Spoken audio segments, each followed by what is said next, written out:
The moment that changes a person's financial life is almost never the one people talk about at dinner. It is not usually the first $100,000. It is not the month the car note disappears. It is not even the year the 401k finally gets maxed out and somebody feels for the first time like he must be doing something adult and respectable. The moment that matters most is much quieter than that. It is the moment your retirement stops depending entirely on your future effort. The moment your money begins carrying enough of its own weight that even if your life stopped looking perfect, the math would still keep working. That sounds almost dishonest when a person first hears it. Most people think retirement security is something you earn through 30 or 40 years of perfect behavior. No interruptions, no layoffs, no children with problems, no medical surprises, no wrong turns, no bad bosses, no panic, no fatigue, just flawless contributions until some official retirement age arrives and grants permission to exhale. Life does not behave that way. People do not behave that way either. Nobody wants to grind forever. Nobody wants a future that depends on making zero mistakes for the next 3 decades. And the good news is that real wealth building was never meant to work that way. There comes a point in an investing life when your own contributions stop being the main force moving the machine. At first, you are the machine, then you become the assistant. Then, if you stay in the game long enough, the machine starts pulling itself. That is the handoff almost nobody explains properly. And because nobody explains it, millions of decent, disciplined people keep quitting in the exact stage where the whole process was about to become emotionally easier. I have spent most of my life around capital. I have watched people make fortunes, lose fortunes, misunderstand fortunes, and mistake appearance for financial strength. One thing I have learned is that human beings are very bad at appreciating a machine while it is still small. If it is noisy and visible, they admire it early. If it is quiet and mathematical, they insult it early. Compounding is one of the most insulted machines in the world. A young person invests for a year and sees a little movement, then 2 years and a little more, then 3 years, and the account still does not look like freedom. So he begins suspecting that perhaps the whole thing was exaggerated. He thought the point of investing was to feel richer. He does not yet understand that the first purpose of investing is not to feel rich. It is to become structurally harder to stop. That is a very different thing. The reason people miss this is simple enough. They focus on the wrong scoreboard. They stare at the account value and ask whether it looks impressive. Early compounding is not impressive. Early compounding is foundational. A foundation is not meant to impress neighbors. A foundation is meant to hold the house. When I was younger, what fascinated me most about money was not what it could buy in the present. It was what it could continue doing after I had stopped touching it. That was the part that seemed almost magical. If I sold a newspaper once, I was paid once. If I delivered magazines once, I was paid once. If I spent an hour, the hour was gone. But capital offered a different possibility. Capital could keep working after the original act was complete. That is the entire beauty of investing. The trouble is that in the beginning, the worker is too weak to impress you. A person contributes $20,000 a year to a broad market fund, and after a while he says to himself, I am doing all the work here. At $100,000 invested, with a simple 7% return assumption, the account grows about $7,000 in a year. That is useful. It is not life-changing. If you are contributing $20,000, then the contributions are still doing most of the lifting. You are the engine. That is the right way to think about the first stage, not as proof that compounding is broken, as proof that compounding is still too small to dominate the emotional experience. At $300,000, 7% gives you about $21,000. Now things start getting interesting. You and the portfolio are contributing roughly similar force. You are no longer dragging dead weight uphill by yourself. The machine has started to help. At $500,000, 7% gives you $35,000. Now the machine is stronger than your yearly contribution. Your $20,000 annual investment still matters. Of course it matters. But psychologically, something important changes. The account has become the main character. At $1 million, 7% is $70,000. The contribution is still good, still useful, still worth making, but it no longer feels like the center of the story. The center of the story is mass. The account has become large enough that its own movement starts shaping the experience more than your fresh savings do. This is why people say it gets easier after the first few $100,000, not because the market becomes kinder, not because effort disappears, because scale alters the emotional math. The early years feel like pushing a boulder uphill. The later years feel like walking beside a machine that is finally heavy enough to move without being dragged. That moment when annual growth overtakes annual contributions is what I think of as the crossover point. It is not magical in a mystical sense. It is magical in a structural sense. It marks the handoff from labor. Driven accumulation to capital-assisted accumulation. That handoff matters more than most people realize because it changes behavior. A person who thinks he must personally force every inch of progress becomes fragile. He grows tired. He gets discouraged. He becomes vulnerable to every life interruption because the whole machine still seems dependent on his perfect consistency. A person who reaches the crossover point begins understanding something much deeper. He is no longer alone in the work. That realization makes it easier to stay calm. And calm is an enormously underrated investment advantage. Now, I want to say something important here because people always hear the first half of this idea and then twist it into laziness. When your portfolio's growth exceeds your annual contributions, that does not mean your contributions no longer matter. It means they are no longer the dominant visible force. Those are different statements. The contribution still matters. It adds safety, it shortens timelines, it widens choices. What changes is not whether contributions matter. What changes is the source of momentum. And that becomes very important when you ask the next question, which is the question almost nobody asks out loud because it feels dangerous. What happens if I stop contributing at different points? This is the question ordinary people are almost afraid to think because they assume the answer will always be catastrophic. In the early stage, sometimes it is, but after a certain point, the answer becomes more surprising than people expect. Let us keep the same numbers. Suppose you are contributing $20,000 a year. Suppose your long-run return expectation is around 7%. Suppose your broad target is $1 million. If you contribute all the way through, you might reach $1 million in about 23 years. That is your baseline. Now suppose you stop after only $100,000. Maybe it takes about 5 years to get there. If you stop that early, the delay is enormous because the machine is still underpowered. You are still doing almost all the work. That is what people feel when they say early compounding is disappointing. It is not disappointing because it is wrong. It is disappointing because the machine has not yet crossed into the stage where mass is helping enough. But now imagine you stop at 300,000. Maybe that took about 11 years of contributions.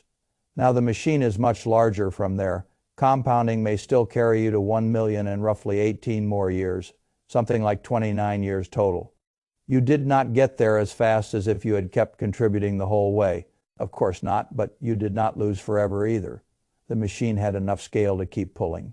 Stop at 500,000 perhaps after around 15 years of contributing, and the picture becomes even stranger to people who have never done the math at 7%. That 500,000 can double to roughly 1 million in about 11 years. That means the difference between contributing to 1 million and stopping at 500,000 may be only a few years of total timeline, not another whole lifetime. Now here is the important sentence. Halfway to 1 million is not halfway in time. This is one of the most misunderstood truths in wealth building. People think in straight lines because paychecks teach them straight line, thinking you work 1 month and get paid for 1 month, you work 2 months and get paid for 2 months. Compounding does not work that way.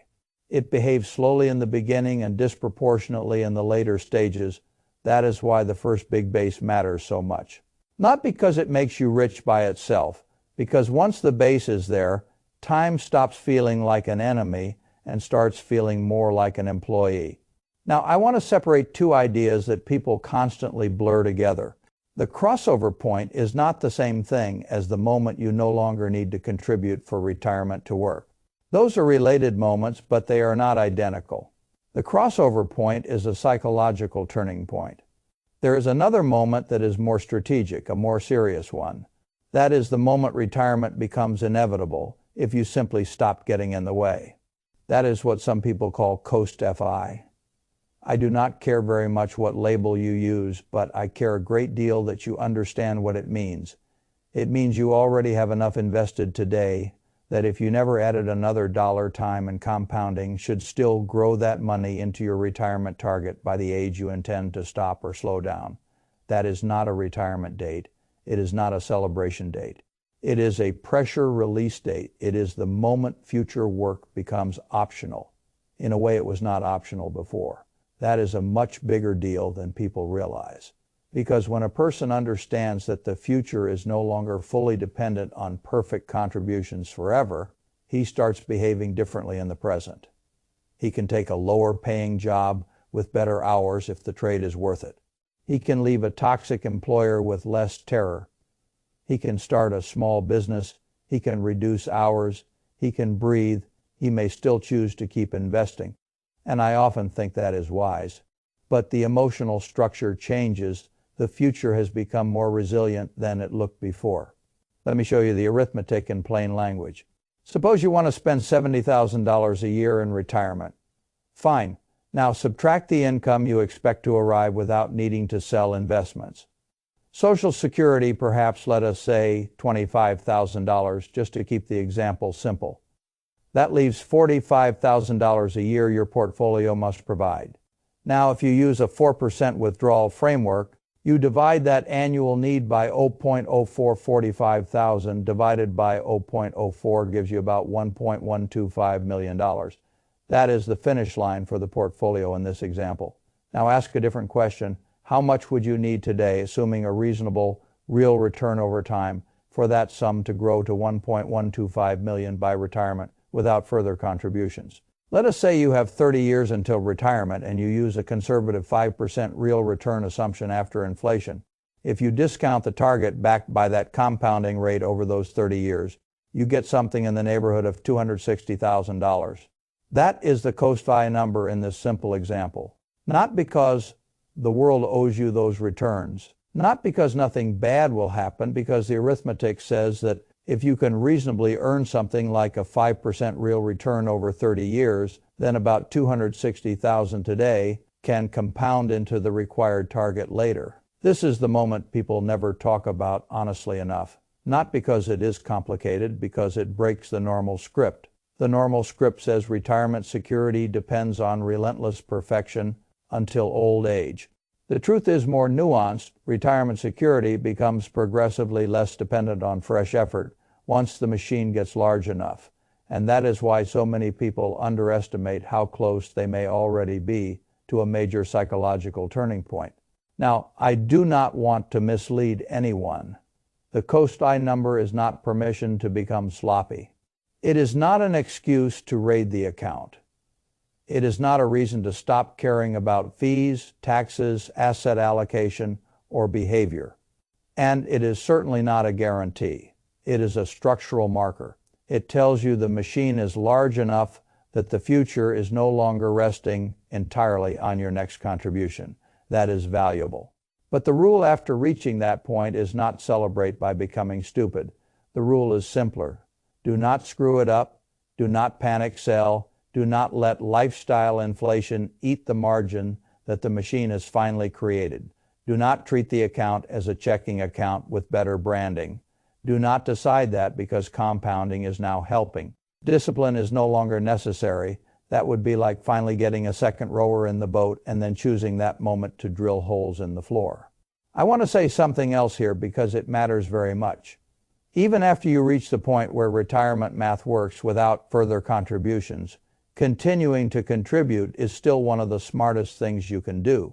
The reason is not that you need to prove virtue. The reason is that additional contributions from that point forward are buying you margin. Margin is one of my favorite financial words because it solves more problems than people appreciate.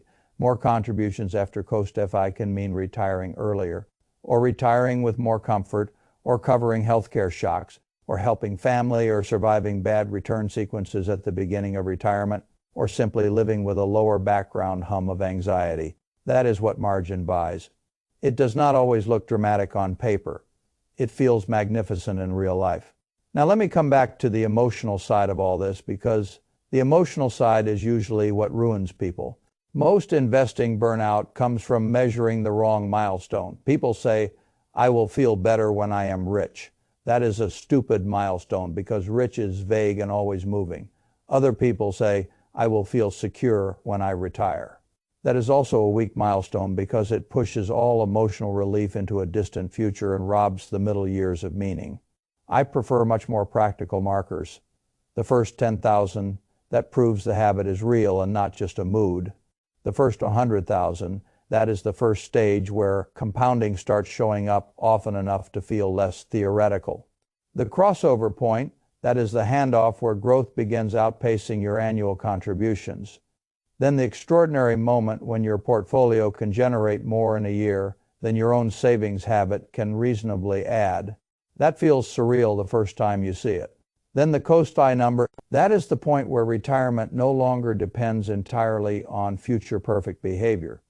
Then the point where investment income or investment growth could cover the essentials. Then much later, true work optionality. These are not arbitrary milestones. They are structural changes in how the machine behaves. And once you start thinking this way, the journey becomes much less like one endless grind to age 65 and much more like a sequence of handoffs. First you are dragging the machine, then you are feeding it, then it begins helping, then it begins carrying more than you expected, then eventually it becomes large enough that your job is mostly not to ruin it. That is a much more accurate picture of wealth than the culture's usual fantasy. The fantasy is that one day you will wake up rich. The truth is that one day you will wake up and realize the machine is doing more work than you are, and your relationship to the future has changed. That is the day I care about. Not because it looks good on social media, because it changes how a human being experiences his life. There is less pressure, less fear, less dependence on every next paycheck, more ability to think, more ability to say no, more ability to be patient. That is what money is for. Not only consumption, not only applause, it is for structural calm. Now, because I know how people behave, let me tell you what threatens this process most. It is not markets by themselves. It is not volatility by itself. It is not even starting late, though starting early is obviously better. The greatest threat is interruption. People contribute for a while, then stop.